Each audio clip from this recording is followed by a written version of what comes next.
What's up, guys? There was a tournament that happened in Edison in I believe it's in Italy. So in Italy, Edison's pretty big, and I've noticed that over the time as I follow the page in the Facebook group, and so I've noticed that a lot of players tend to go to these events, and here we have an event here.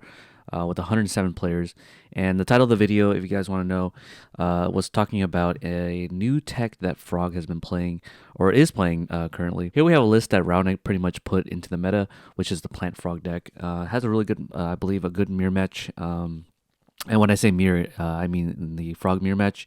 Being able to use Titanium to negate any sort of effects that target on the field allows you to basically stop Kai's effects from going off and stuff like that. But the deck I want to talk about was this one in particular.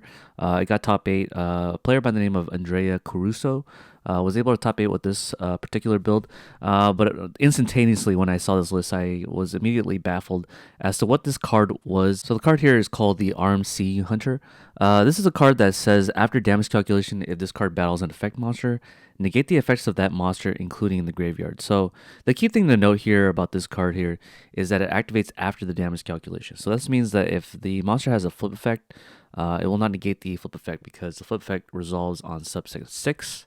While the Armc Hunter resolves on subset 7. So because of that, it doesn't negate flip effect monsters. So why is it that this card was able to top 8 in the Frog Monarch list? Well, this card does negate Treeborn Frog in the mirror match. So if it is able to destroy Treeborn Frog in battle, it'll negate the Treeborn Frog, and the Treeborn Frog won't be able to come out of the graveyard.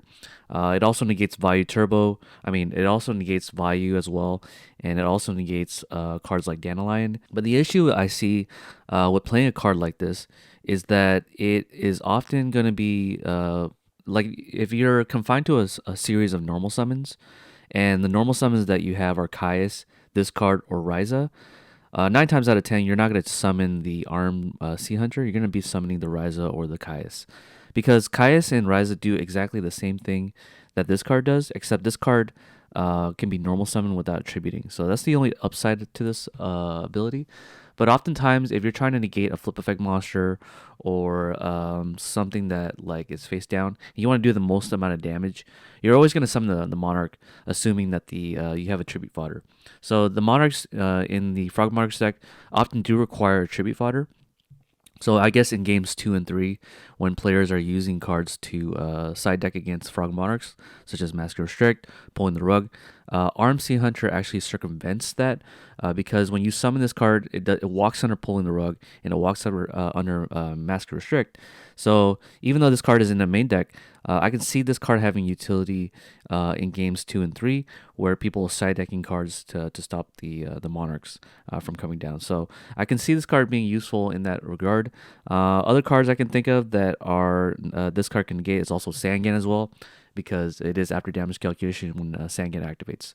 So interesting tech for sure. Let's go through the remainder of the deck list. It looks like the Frog Monarch package that was played back in the day in 2010 is actually all coming back. It's coming full circle basically, where Lad is still in the main deck, and then we have Battle Fader in the main deck as well, and then 3 Stalos, and then pretty much 3 of each of the Monarchs.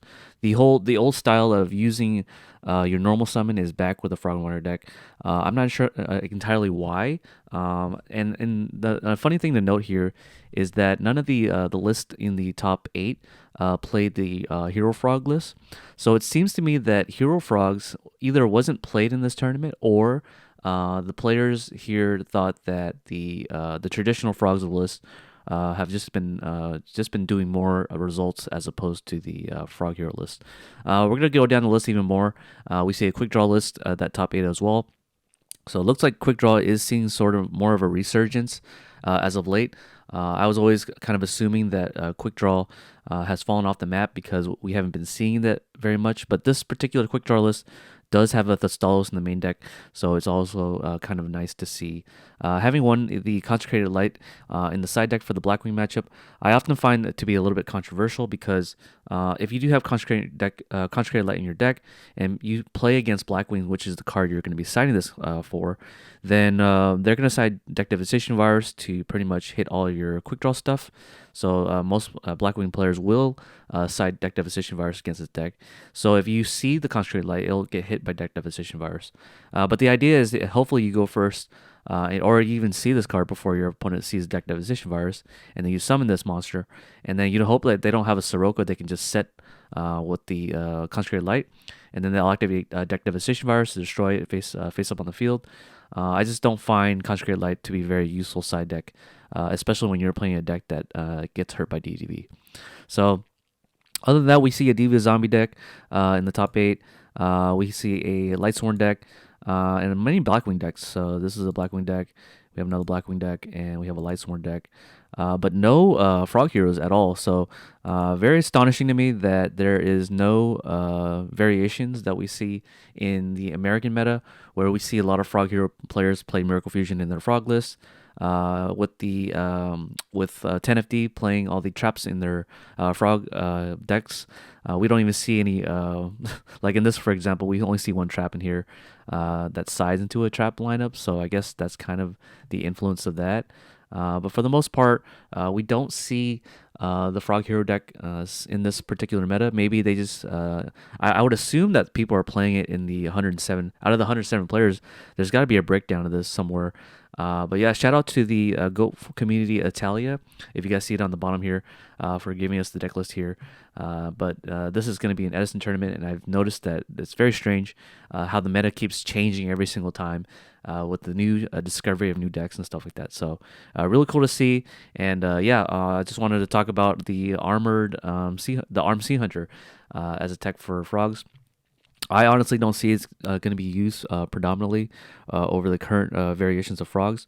But yeah, like I said before, we are kind of in a frog meta. We did see a lot of frog list and also Blackwings top. So yeah, it looks like that's going to be the meta for 2024 in the month of March. So March is coming off really strong off the bat. And these are the deck lists for you guys if you guys are interested in seeing it. Yeah, just check out GOAT Community Italia. All right, that's all for me now, and I'll sign out. Peace.